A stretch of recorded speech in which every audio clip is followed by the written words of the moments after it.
Welcome to City Vision University's podcast, providing book summaries of books on rescue missions, city missions, and the Salvation Army. And usually when we start talking about the origins of these massive city-altering institutions like hospitals or big rehabilitation networks or, major social safety nets, we kind of expect a very specific origin story. Right, like a very polished origin story. Exactly. We expect to see this pristine architectural blueprint. We picture a boardroom with heavy leather chairs, millions of dollars in seed funding from some massive endowment, and a team of expensive consultants. Yeah, consultants pointing at a whiteboard saying, well, here's the 10-year strategic rollout. Right.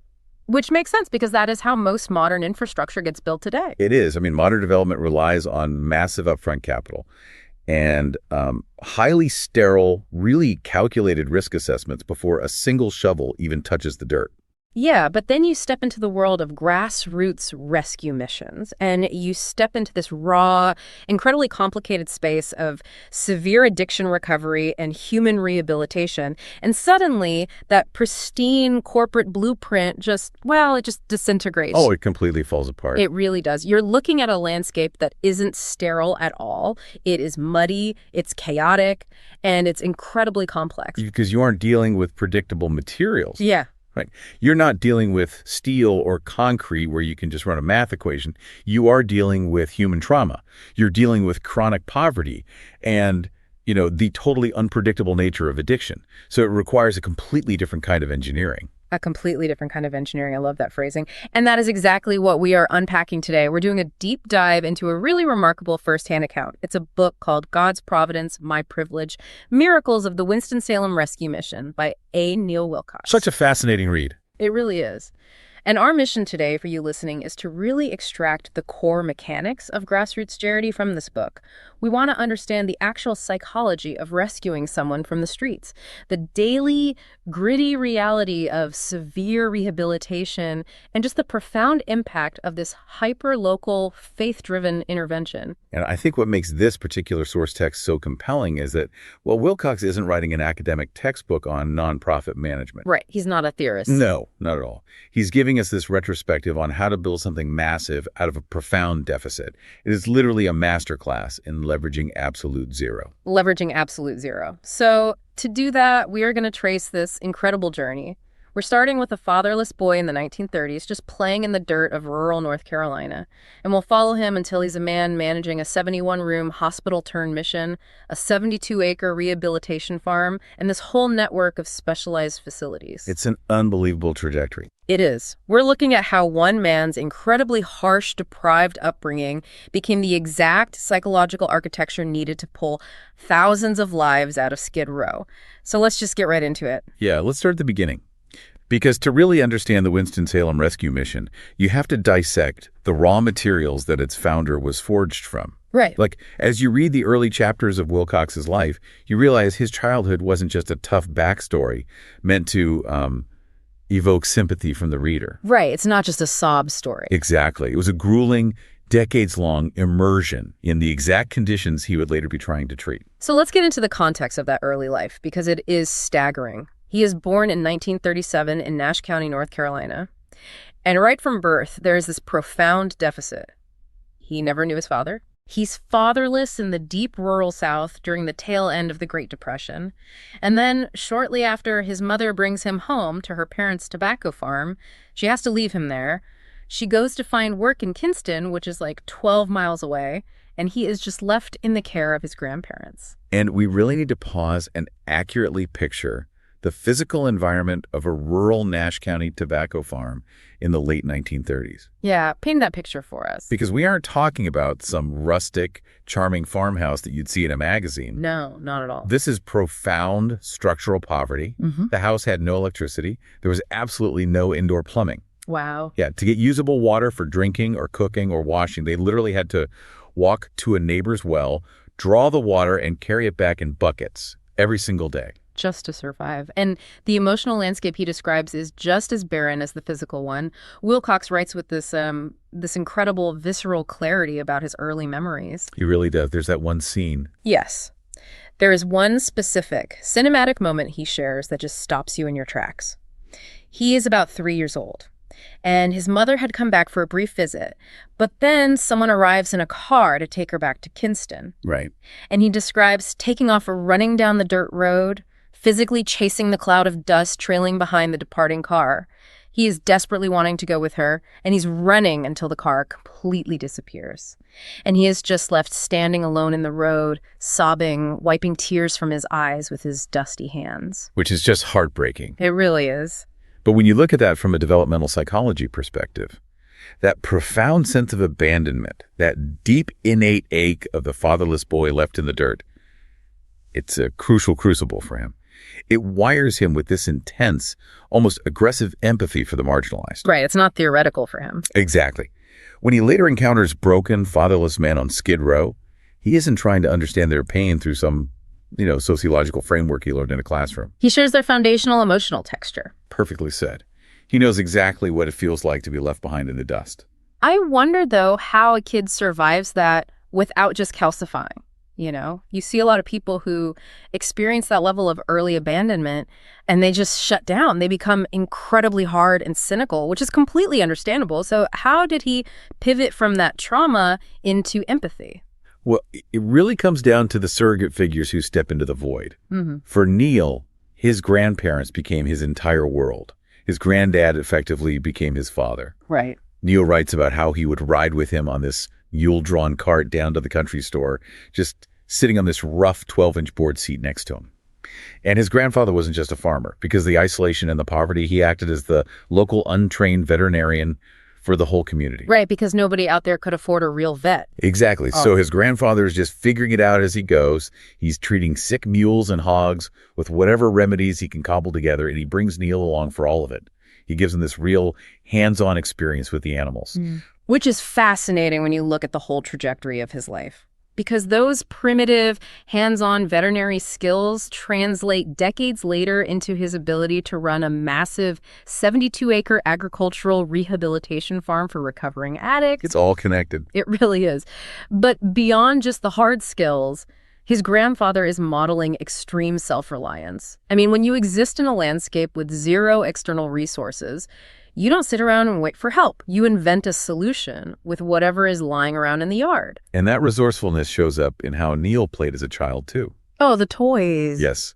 Because he was an only child living miles from anyone, he was totally isolated. He had to invent his own entertainment. So he creates this imaginary friend he names Tommy Tinker. Right. And he makes his own darts by sticking rooster feathers into dried corn cobs.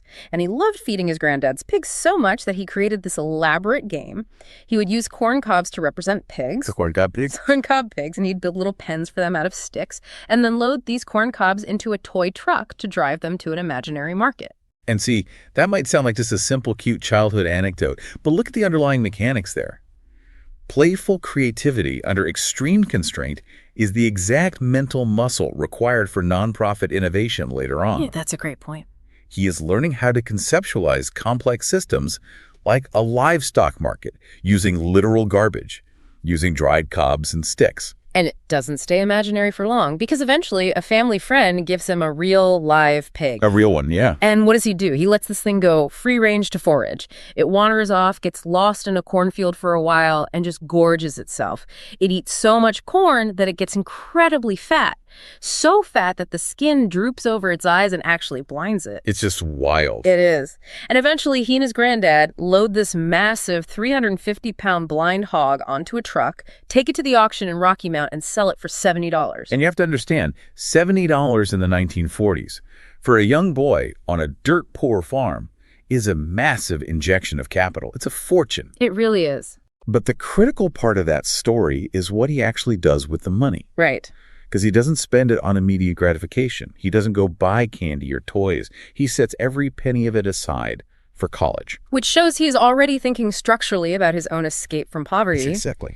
And we can't talk about his survival in this environment without talking about the spiritual foundation his grandmother laid down, because she is really the anchor. She's the core of everything. He writes this incredibly vivid sentence about her. He says, "She prayed for me as she manicured her fingernails on the old scrub board behind the barn, as she washed my dirty diapers in rainwater caught in a wooden barrel." I mean, that sentence is basically the thesis of his entire worldview. It is. Yeah. Washing diapers in rainwater on a scrub board. That is such a visceral image. It's the perfect synthesis of deep, unshakable faith and grueling physical labor. For Neal, spirituality was never this abstract, sanitized concept that lived inside a beautiful, air-conditioned cathedral. No, not at all. It was something that happened behind a barn, in the dirt, while scrubbing out soiled clothes in a barrel of rainwater.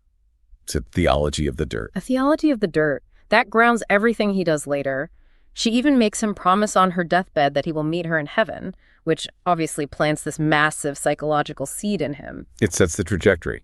And then the actual turning point happens in August 1951. His cousin Ed, seemingly out of nowhere, offers him a ride to the Evangelical Baptist Church in Kinston. So Neal goes, he hears a sermon, walks to the altar, and accepts Christ. And he makes it a point in the book to emphasize that this one simple invitation from his cousin created a massive generational ripple effect. Well, if you track the causality of it, every single person who was later saved or fed or housed at the Winston-Salem Rescue Mission over the next 3 decades essentially owes a debt to Cousin Ed just offering a ride in his car. Right. It's the ultimate demonstration of how tiny, seemingly insignificant interventions scale up over time. So true. So he takes this new spiritual conviction and he combines it with the savings from raising pigs and doing farm labor, and Neal manages to get himself to Bob Jones University. But the financial tightrope he is walking is just terrifying. He matriculates with a grand total of $300 to his name, which barely covers the initial fees. I mean, to survive, he takes a job in the dining common, working for a scholarship that pays him a mere $20 a month. $20 a month? That is extreme financial precarity. It is, and it wasn't enough. He needed more capital to actually stay in school. So during the summer, he takes a job with the Southwestern Publishing Company, selling Bibles, dictionaries, and cookbooks door to door. Door-to-door sales. Yep. He gets deployed to Elba, Alabama, and the situation immediately goes sideways. The sales partner he was assigned to work with bails on him almost immediately. Just leaves him there. Just leaves him. So Neal is left completely alone in a strange town. He has no car. He's walking for miles on rural dirt roads in the withering heat of an Alabama summer. He's dealing with menacing farm dogs. He's living in a rented room for $10 a week, and he is stretching his budget so thin that he survived 1 week on a total of $16. $16 for a whole week of food and shelter. We have to pause here and ask, why is this specific era of his life so critical to understanding his future success as a rescue mission director? Why does the door-to-door sales experience matter so much? Well, think about it. Selling Bibles door-to-door in the 1950s Deep South, on foot, is basically a masterclass in psychological endurance. Oh, for sure. You are walking up to strangers' houses, completely uninvited, and asking them to part with their hard-earned money. It is the purest form of rejection therapy. Wow, rejection therapy. That's exactly what it is. When you are surviving on $16 a week, walking through the blistering heat, having doors slammed in your face over and over, you internalize what the business world calls lean operations. You learn how to decouple your personal worth from external rejection. I see what you're saying. If he had gone straight from, say, a comfortable middle-class upbringing into a theology degree, and then tried to start a charity, he would have been crushed by the first local business owner who told him no when he asked for a donation. Precisely. In the nonprofit sector, we talk a lot about founder syndrome. Right, I've heard of that. Yeah, it's an idea that a founder's specific personality and quirks overly dominate the DNA of an organization, often to its detriment as it grows. Like they micromanage everything. Exactly. Yeah. But in Neal Wilcox's case, we see founder syndrome functioning as a critical survival mechanism. His personal resilience, his ability to absorb absolute rejection, and his profound financial frugality became the cultural bedrock of the Winston-Salem Rescue Mission. He wasn't theoretical about poverty. He had lived it. He explicitly notes that this summer taught him to live by faith. And by the time he actually graduates from college, his inventory of worldly possessions consists of an old car, a $20 bill, and his diploma. That's it. That's it. He was completely broke, but he owed nothing to anyone but God. He was entirely unburdened by the expectation of comfort. And that lack of material expectation is the exact prerequisite for his next chapter. Right. Because if he had required financial security or a robust retirement plan or a comfortable office, he never would have accepted the proposition that came his way in 1967. And this brings us to the actual launch of the mission. So Neal has married his wife, Barbara, and they are living a fairly stable life, serving on staff at Bob Jones University. But then Stuart Epperson and Reverend Moxley approach him. They want to recruit him to open a brand new rescue mission in Winston-Salem, North Carolina. And they are offering him essentially nothing. Nothing at all. No real funding, no infrastructure, just a vision to save people. And the physical location they have managed to secure for this theoretical mission is a condemned building at 824 and 826 North Trade Street. Condemned. Literally condemned. This was an area of the city that the police and the locals referred to simply as the jungle. And calling an urban neighborhood the jungle paints a very specific, dangerous picture for that time. He describes the area around the building as being covered in this thick, overgrown brush and vines where homeless men would hide from the police and hide from each other. Yeah, it was rough. And right across the street from the mission, there was a dirt lot filled with abandoned cars that were left unlocked. And the men would crawl into them at night to use them as makeshift shelters. It was an environment of total societal neglect. The danger wasn't just exposure to the elements, it was the environment itself. I mean, Wilcox recounts a horrific story of a man who fell asleep in one of those abandoned cars while smoking. Oh, no. Yeah, the upholstery caught fire, and the man died of smoke inhalation right there on the street. It's brutal. And there's one specific catalyst tragedy that happens right around the time Neal is recruited that completely sears the urgency of this mission into his brain.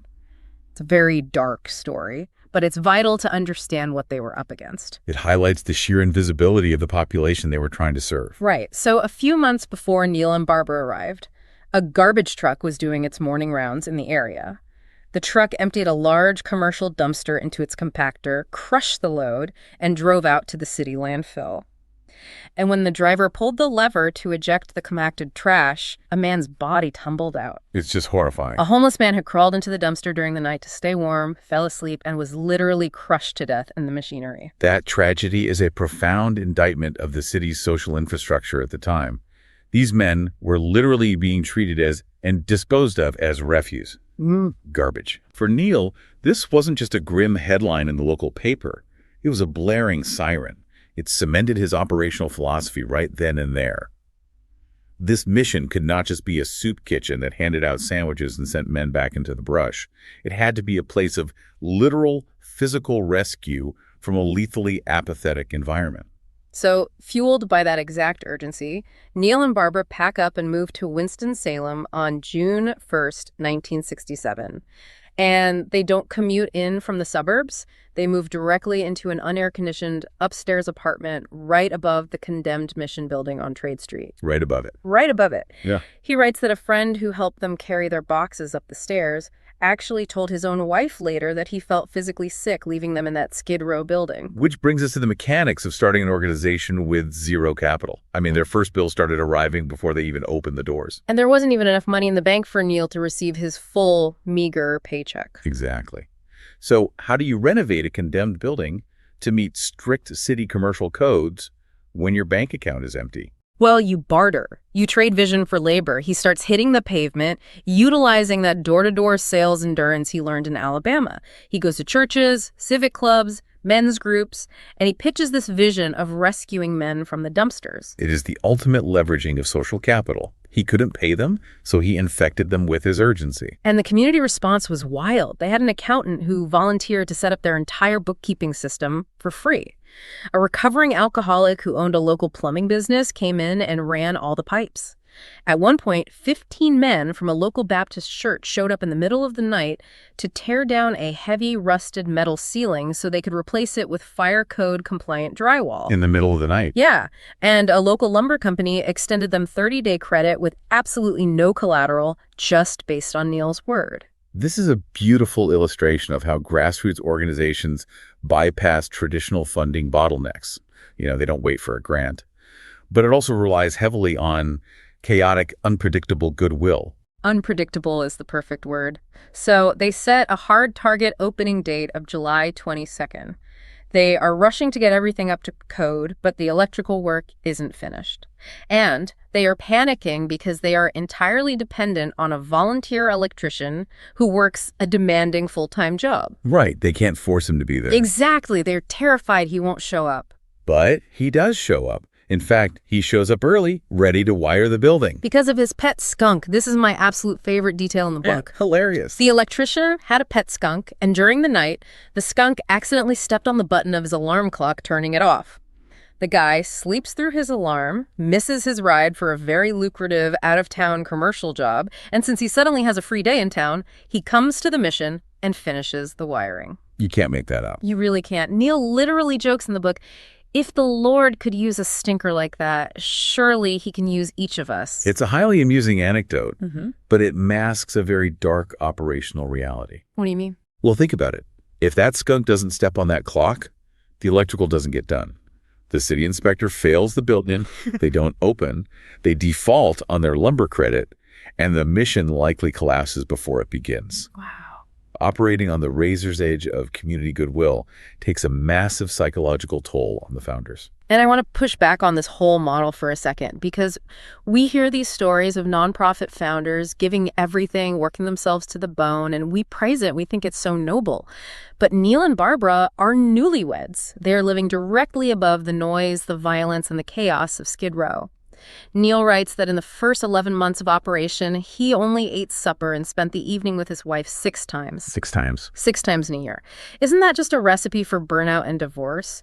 Why do we romanticize this level of self-destruction in charity work? You are touching on the darkest secret of the nonprofit sector. Yes, we romanticize it because society benefits from the martyrdom of the founder.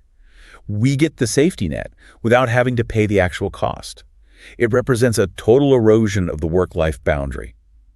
Surviving a localized trauma environment requires an almost pathological level of dedication. Pathological. Yeah, you are right to challenge it because it nearly cost him the health of his marriage. It took a massive wake-up call, the birth of his daughter, for him to finally realize he had to implement boundaries for his own family. It highlights the unspoken collateral damage of starting a social safety net. The founder's personal life is often sacrificed on the altar of the public mission. But despite that immense personal cost, the scrappy launch works. They open the doors. And then comes the real challenge. Because physically opening a building is one thing. Figuring out how to actually rehabilitate men with severe chronic alcoholism is another entirely. Right. Good intentions do not cure addiction. No, they don't. This is where Neal's approach shifts from sheer logistical hustle into a highly analytical behavioral framework. He needed an operating philosophy to handle the absolute chaos walking through his front door. And he distilled it down to a single guiding mantra. To operate a rescue mission, you need a warm heart and a tough hide. A warm heart and a tough hide. And the core of that warm heart was what he considered the golden rule of the mission. He made a promise to God that he would treat every single homeless man exactly how he would want his own absent father treated if that man ever walked through the doors. I mean, let's analyze the tension in that philosophy. Yeah. That is incredibly deep. The warm heart represents radical compassion, the unconditional belief in the worth of the individual, but the tough hide represents absolute strictness and boundary enforcement. Right. In modern clinical addiction recovery, we understand that unconditional love, when it isn't paired with hard boundaries, is incredibly destructive. It's called enabling. So how did this actually play out in the intake process? Like, what happened when a guy wandered in off Trade Street? Well, every man who came in was personally interviewed by Neal or his staff. They weren't just a number or a statistic. They were offered the gospel message, given a hot meal, required to take a shower, and provided with clean clothes. Which is the warm heart. Right. And this is the fulcrum of his entire model. They had to read and sign strict operational rules. If a man was illiterate, Neal actually sat down and read the rules out loud to him, making absolutely sure he understood them. And naturally, men coming off the street who are used to utter anarchy are going to test those boundaries. Of course. They want to see if this polite Southern preacher will actually enforce the rules he just read. The biggest rule, obviously, was the absolute ban on alcohol inside the mission. And this is where the tough hide became critical. Neal writes about how some of the men would secure important jobs within the mission, like becoming the primary cook who fed 50 people a day, or the truck driver who picked up the donations. Oh, I see where this is going. Yeah, these men assumed that because they were operationally essential, they were immune to the rules. They would sneak a drink, assuming Neal couldn't afford to fire them. Because who's going to cook the meals? Exactly. But Neal would fire them immediately. He would kick them right out the door. He did this to prove to the entire house that the mission relied on God's provision, not on the indispensable talent of any single man. He would look his best cook in the eye and say, "You are just as good as anybody else in this mission, but you are not any better. You can come back in 2 weeks." Which is such a powerful statement. But I have to play devil's advocate here again because this sounds incredibly harsh. It does. You have a guy with a severe chemical dependency. He slips up and has a drink. And your response is to kick him out onto a 1960s skid row in the middle of the night where there are guys dying in dumpsters and burning up in cars. How is that compassionate? Aren't you risking their life for the sake of enforcing a rule? That is the exact dilemma that paralyzes most modern charitable interventions today. Yes. It feels cruel, but we have to look at what Neal was unknowingly implementing. In clinical psychology and sociology, there is a framework called structured milieu therapy. In milieu therapy, the environment itself, the rigid rules, the daily routines, the peer expectations, is the primary mechanism of treatment. But how does kicking someone out treat them? Because it operates on the psychological principle of dignity through consequence. Dignity through consequence. Right. When you pity an addict and say, "Oh, you couldn't help yourself, I won't hold you accountable," you are treating them like a helpless infant. You are agreeing with their internal narrative that they are a victim of their chemistry. Oh, wow. I never thought about it like that. But when Neal enforces a 2-week ban, he is actually offering a profound form of respect. He is saying, "I believe you are a capable adult. I believe you have agency over your choices. And because you are an adult, you will experience the consequences of those choices." Pity insults the addict. Accountability honors their potential. That reframes it completely. It's not a safety net, it's a trellis. Oh, I like that. Like, a safety net just catches you softly when you fall, but a trellis forces you to grow upward. And a trellis only works because it is rigid. That is a brilliant analogy. And that insistence on agency ties directly into his other major operational pillar, the war on idleness. Right. Drawing on his grandmother's old Nash County wisdom, idle hands are the devil's workshop, Neal implemented a mandatory jobs list. You couldn't just sit in a chair and stare at the wall all day. No free rides. Exactly. Everyone had to work, cleaning the bathrooms, doing the laundry, washing pots in the kitchen, walking the halls as a night watchman, or answering the front desk phones. And it is crucial to understand that this wasn't just about extracting free labor to keep the mission's overhead low, though obviously it certainly helped financially. Sure. It was about behavioral restructuring. When a man who feels completely discarded by society is handed a mop and told, "We need you to keep this hallway clean so the other men can heal," you are instantly integrating him back into a community. You're giving him a purpose. And Neal didn't just bark orders from a pristine manager's office. He was out there scrubbing toilets and hauling trash right alongside them. He noted that as long as he was willing to do the most menial jobs in the building, the men respected his authority. And this structured, disciplined, yet deeply relational approach worked. And when a social intervention actually works, a fascinating dynamic occurs. Demand outpaces infrastructure. It grows too fast. Exactly. Word spread rapidly on the street, what Neal called the grapevine. Homeless men from across the state started making their way to Winston-Salem. The mission was forced to scale up, moving from a single condemned building into a complex microeconomy. The expansion is incredible, but before we get to how they bought more buildings, we have to talk about the crucible they faced just a few months after opening. Oh, the riots. Yes, November 1967. Major civil unrest and race riots erupt in Winston-Salem. Businesses are being looted and burned, the National Guard is eventually mobilized, and the rescue mission is sitting right in the crosshairs in East Winston.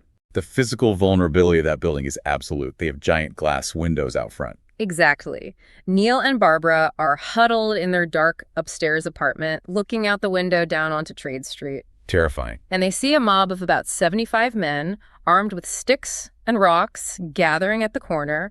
The mob turns and charges across the street, heading directly toward the glass front of the mission. Neal and Barbara are terrified. They are literally on their knees praying. You think it's over? And then at the very last second, inexplicably, the rioters veer off. They throw their rocks at the building right next door, shatter all the windows, and completely bypass the mission. Which Neal explicitly attributes to divine protection. He quotes the scripture about angels taking charge over thee to keep thee in all thy ways. And whether you look at it through a theological lens of angels or a sociological lens of the rioters, recognizing the mission as a neutral sanctuary for the poor and choosing to spare it, the result is the same. They survived. They did, right. And surviving that trial seems to inject the organization with a new level of audacity. Survival breeds institutional confidence. They knew they needed more revenue to feed the growing crowds, but they couldn't rely solely on church donations. So they initiated a massive recycling program. This is where that extreme self-reliance from the farm really kicks in. The farm training, exactly. They start begging the community to donate discarded newspapers. They would take these papers, tie them into tight bundles, and sell them for a penny a pound. Penny a pound. A penny a pound. They had a donated 1951 Chevrolet 1.5-ton panel truck that they affectionately called the Green Hornet. And an elderly friend of the mission named Henry Smith would drive these massive 10,000-pound loads of bundled newspaper all the way to High Point, North Carolina to sell them to a paper mill. I mean, let's just do the math on the economics of this. It's fascinating. Yeah. They received $100 for a 10,000-pound load. $100? They paid Henry $10 for driving, and the mission kept $90. Oh, my God. Think about the logistical effort required to aggregate, bundle, load, and transport 5 tons of paper for $90. It's staggering. It's an insane amount of labor, but it's poetically efficient. They are literally taking society's discarded trash old newspapers to fund the recovery of society's discarded men. It really is poetic. They eventually expanded the operation to scrap metal, old rags, and cardboard. A friend of Neal's perfectly summarized it. You use our discards to rejuvenate social rejects. They basically engineered a closed-loop microeconomy where nothing and no one was considered waste. Every broken thing had latent value. And this financial ingenuity allowed them to hire a few staff members. But they hit a physical wall. Right, they ran out of space. The building on Trade Street was at maximum capacity. There were sleeping men on the floors. They needed a miracle of real estate. And in 1973, that miracle arrives. A local businessman named R.P. Reese donates the Lawrence apartment building to the mission. This isn't just a house. It's a 71-room facility that used to be the Lawrence Hospital, located just 2 blocks away. And this donation illustrates a core principle of philanthropy: institutional momentum. How so? Well, when a small, scrappy nonprofit proves it can handle tiny resources with extreme efficiency and integrity, like hauling 5 tons of newspapers for $90, wealthy observers take notice. Trust is built in the microtransactions. And eventually, the community responds with macro resources. That makes total sense. They proved they could be trusted with a little, so they were given a lot. Exactly. And having a 71-room hospital building allows Neal to completely revolutionize their care model.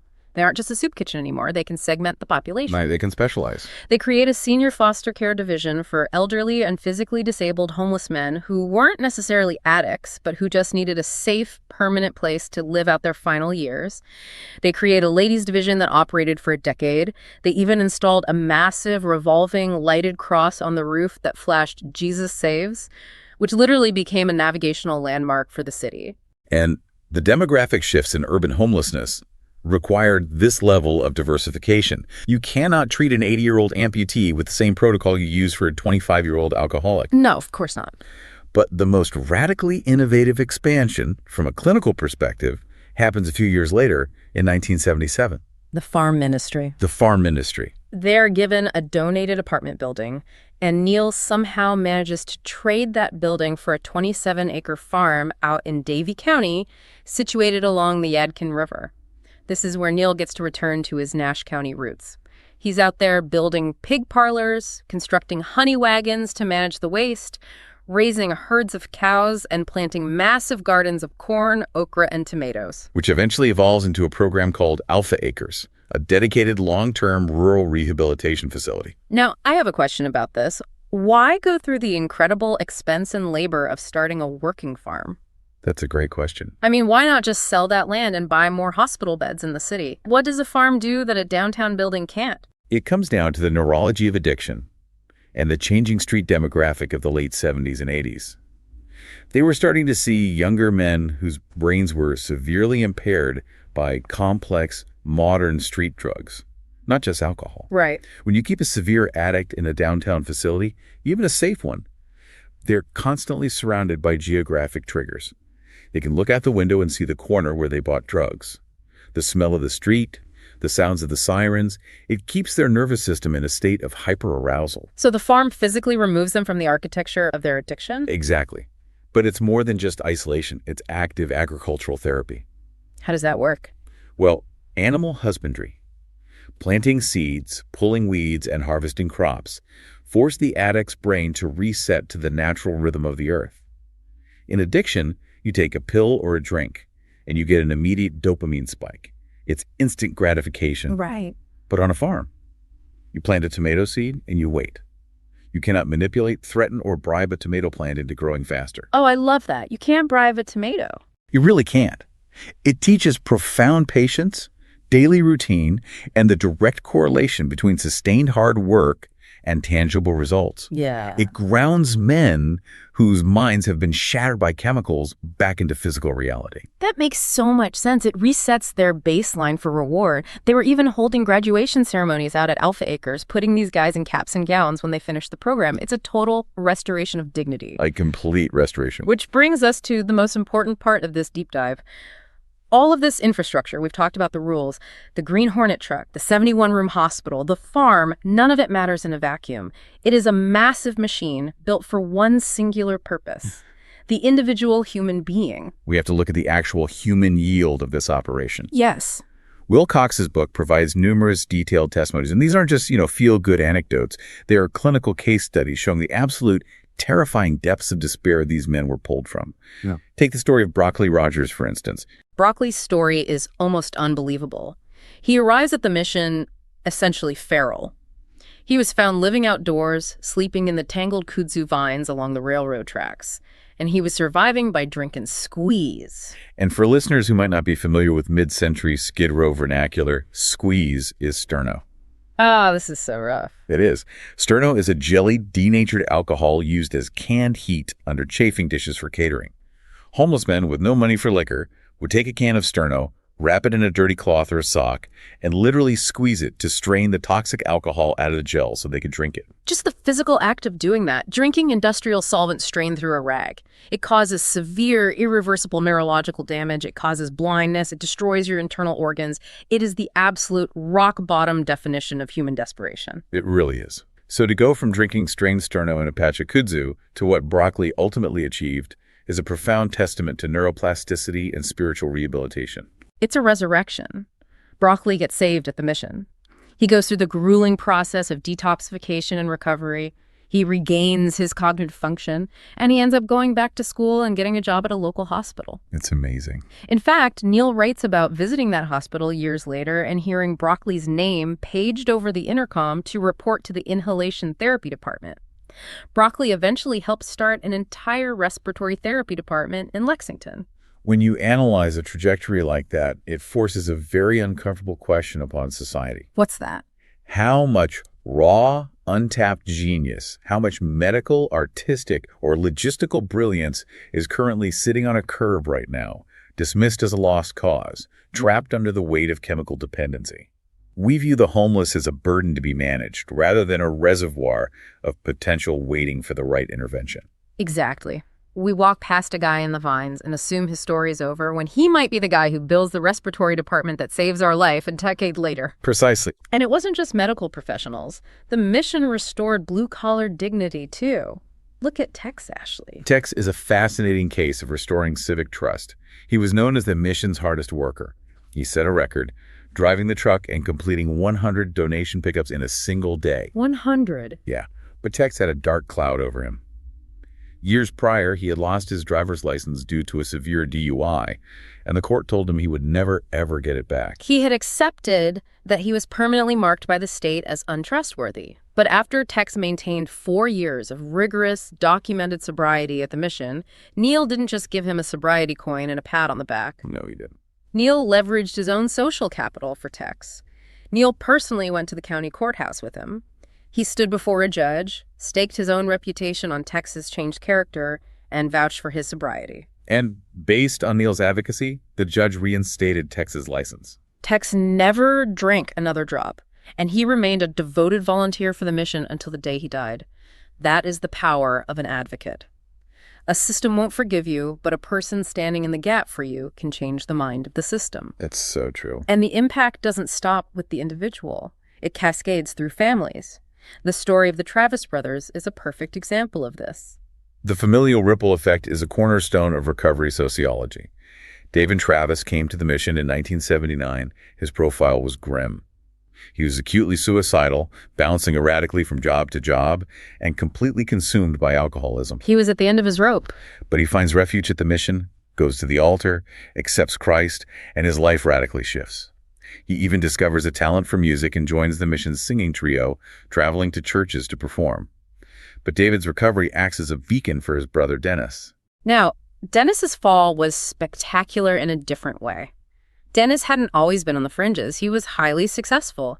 He was the day superintendent managing nearly 300 apartment units, and he owned and operated his own lucrative body and fender garage. But severe alcoholism is an equal opportunity destroyer. It really is. It dismantled his life piece by piece.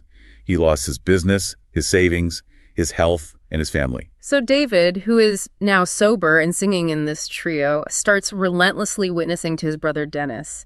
He tells him what the mission did for him, and Dennis resists. He fights it bitterly. He didn't want to hear it. No.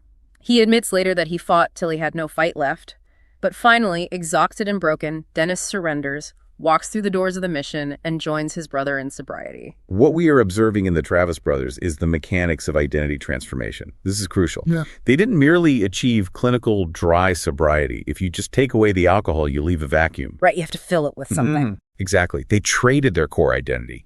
They went from the internalized identity of hopeless, discarded addict to the identity of essential, capable worker. And fundamentally, they adopted the identity a child of God. Replacing a destructive chemical dependency with a positive, deeply meaningful, transcendent purpose, it's exactly what happened to Lynn Holloway. Oh, Lynn's story. Here's a guy who is homeless, deeply addicted to crack cocaine, wandering the dangerous streets of Durham, North Carolina. He is physically struck by a car. He's lying injured in the back of an ambulance, bleeding, and he cries out to God for help. The intervention points are almost always at the moment of absolute fracture. Yeah.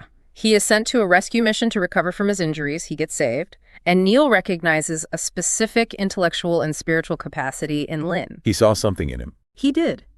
Neal doesn't just give him a chore list. He gives him a scholarship. Neal sends Lynn to Piedmont Bible College. Lynn gets his degree and ends up coming back to Winston-Salem to serve on staff for Neal, standing behind a pulpit and preaching the gospel to the next generation of men coming in off the street. The clinical soundness of this progression is remarkable. When a person is driven by a transcendent spiritual purpose, when their survival is linked to pulling others out of the exact same fire, they escaped, their psychological resilience against relapse increases exponentially. Because it's not just about them anymore. Exactly. They aren't staying sober just for themselves. They're staying sober because they're a lifeline for the next guy in the ambulance. And the reach of this compassion wasn't limited to local guys down on their luck. The mission became a bizarre, beautiful intersection for the globally displaced.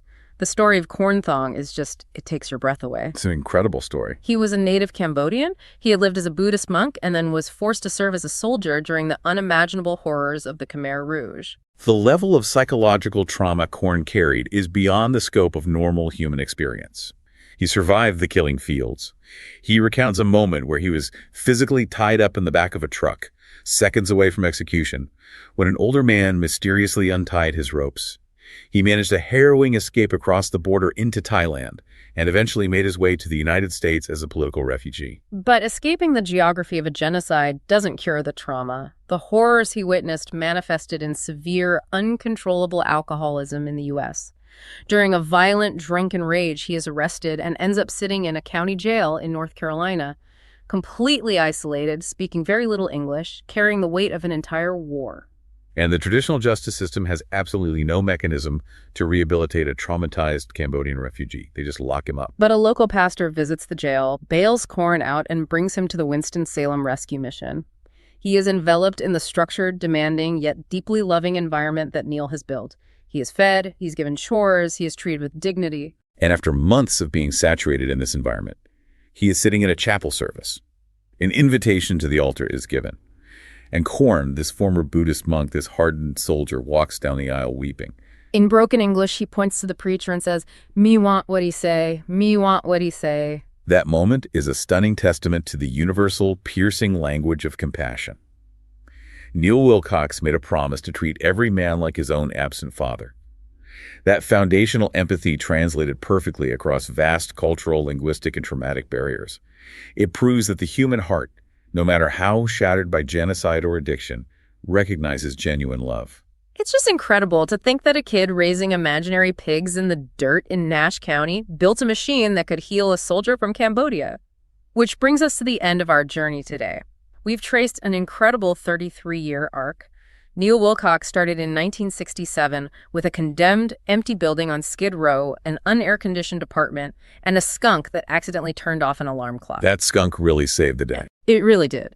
And by the time he retired in September 2000, he handed over a thriving multi-facility organization, a massive downtown operational center, a senior division, a 72-acre working farm to his successor, Dan Parsons. And the legacy of A. Neal Wilcox proves a vital, deeply encouraging principle.